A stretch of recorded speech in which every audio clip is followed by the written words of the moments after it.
अस्सलाम वालेकुम एवरीवन।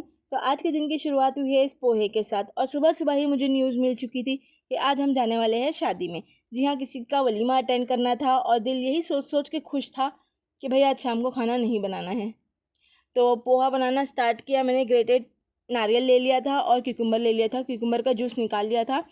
फिर उसके बाद में एक पैन में ऑयल लेके उसमें मस्टर्ड सीड, ज़ीरा और खड़ी मिर्चें डाल के थोड़ा सा भून लिया। फिर उसमें कटी हुई हरी मिर्चें और पीनट्स डाल के अच्छे से भून लिया और उसमें मिक्स किया हुआ हमारा ग्रेटेड कोकोनट और क्यूकम्बर एंड पोहा डाल दिया और कोरिएंडर से गार्निश कर दिया और नमक स्वाद अनुसार डाल दिया। अब आप बना लेना और खा के देख लेना कि ये कैसे बनता है। वैसे मुझे कांदा पोहा ज़्यादा अच्छा लगा है, जो महाराष्ट्रियन वाला होता है। तो सोचते सोचते मुझे एक बात याद आई। कभी नोटिस किया है कि हम लोग रात को मोस्टली क्या करते हैं? रात को मोस्टली हम सब ओवर थिंकिंग करते हैं। ऑलमोस्ट 70% पॉपुलेशन जो है ना, वो ओवर थिंक करती है। जब हम सो रहे होते हैं तब दिमाग इतना फुल स्पीड से चल रहा होता है। हमेशा हम ये सोचने लगते हैं उसने क्या किया, उसने ऐसा क्यों बोला, मैंने ऐसा क्यों बोला, मैं ऐसा बोलूँगी, मैं वैसा बोलूँगी। ये सोचते सोचते हमारी पूरी आधी रात इसी में निकल जाती है और बहुत कोशिशों के बाद हमें नींद आती है। मैं तो इतनी ओवर थिंकिंग कर लेती हूँ कि खुद का जनाजा भी निकाल लेती हूँ और ये भी सोच लेती हूँ कि मेरे जनाजे पे कौन कितना रोएगा और कौन कैसे रिएक्ट करेगा। अलग ही लेवल की ओवर थिंकिंग चलती रहती है। बट ओवर थिंकिंग कोई जोक नहीं है। कभी कभार ये इतनी सीवियर लेवल पे आ जाती है कि हमें रोना आ जाता है।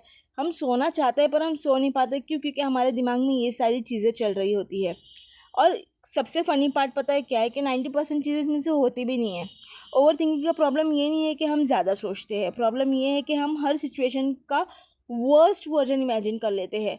तो कभी कभार ये एक पॉजिटिव वे में भी हम सोच सकते हैं कि जब हम ऑलरेडी वर्स्ट सिनेरियो इमेजिन कर चुके हैं तो आने वाली कोई भी चीज़ हमें घबरा नहीं सकती। तो यहाँ मैंने कुछ कपड़े साइड में निकाले थे जिसे मुझे ऑल्टर करना था, वो मैंने ऑल्टर कर लिया। वो मशीन मैंने मीशो से मंगाई थी। और यहाँ पे दोपहर का खाना बनाने के बाद में किचन की यह हालत हुई हुई थी, तो सोचा चले आज डीप क्लीनिंग ही कर लेते हैं क्योंकि हमें जाना था शाम को वलीमे में। तो मैंने फटाफट से किचन साफ़ किया और उसकी डीप क्लीनिंग कर ली।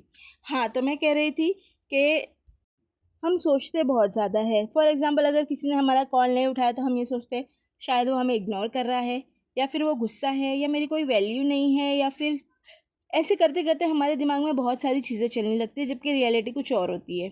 हमारा दिमाग कभी कभी हमारा बिगेस्ट दुश्मन बन जाता है और ओवर थिंकिंग स्लोली स्लोली हमारे कॉन्फिडेंस को खा जाती है। इससे क्या होता है कि हम जब भी डिसीजन लेते हैं पहले 10 दफ़ा सोचते हैं। डिसीजन लेने से पहले सोचना चाहिए बट ओवर थिंक नहीं करना चाहिए उसे। कुछ चीज़ें अल्लाह पर भी छोड़ देनी चाहिए और बिस्मिल्लाह बोलकर आगे बढ़ जाना चाहिए। हमें ना एक्चुअली हर बात पे वैलिडेशन चाहिए होता है और क्लैरिटी चाहिए होती है, लेकिन कभी कभार हम लाइफ पे ट्रस्ट भी कर सकते हैं। हर आंसर अभी नहीं मिलेगा, हर चीज़ कंट्रोल भी नहीं होगी और ऑनेस्टली हर चीज़ का सॉल्यूशन सोचने से नहीं आता है। कभी कभार बस लीव करना पड़ता है। और यहाँ मेरा किचन क्लीन हो चुका था और मैंने खाने में आज बनाया था कटहल की सब्ज़ी और राइस, जो मुझे बहुत पसंद है। मुझे कटहल के कबाब भी बहुत पसंद है। इसके पहले वाले वीडियो में आपने देखा होगा कि मैंने कटहल के कबाब बनाए थे। इस दफ़ा मैंने कटहल की सब्ज़ी बनाई है। तो बताइए कि अब हम इस ओवर थिंकिंग से ब्रेक कैसे लेंगे, इस ओवर थिंकिंग को कोप अप कैसे करेंगे? अब कोई कमेंट में आके मेरा मजाक नहीं उड़ाएगा कि मैं हकलाने लगी थी। ओवर थिंकिंग से बाहर निकलने के लिए एक वीडियो, अगले वीडियो में मैं आपको इसका सॉल्यूशन दूंगी। फ़िलहाल हम पहुंच चुके थे शादी में, जी हाँ वलीमे में, और यहाँ हम बैठ गए थे खाना खाने के लिए, जिसके लिए ऑलमोस्ट सब लोग शादी में जाते हैं। काफ़ी अच्छा हॉल था और डेकोरेशन भी काफ़ी अच्छा था। तो खाने में हमारे पास सबसे पहले आया था पाइनएप्पल चिकन, चिकन मलाई सीख और ये चिकन तंगड़ी कबाब थे जो ट्रायंगल शेप में कटे हुए थे। तो काफ़ी टेस्टी थी सारी चीज़ें। देन उसके बाद में था ये ग्रीन कोरमा, चिकन कोरमा था और ये भी काफ़ी लजीज था। और ये थी मटन बिरयानी। और वीडियो निकालने के चक्कर में मैंने मटन को इतनी ज़ोर से तोड़ा था ना कि वो सारा राइस मेरे कपड़ों पे आ गया था। लास्ट में थी ये आइसक्रीम और ये था हमारा अलहम्द हॉल जहाँ हम गए थे।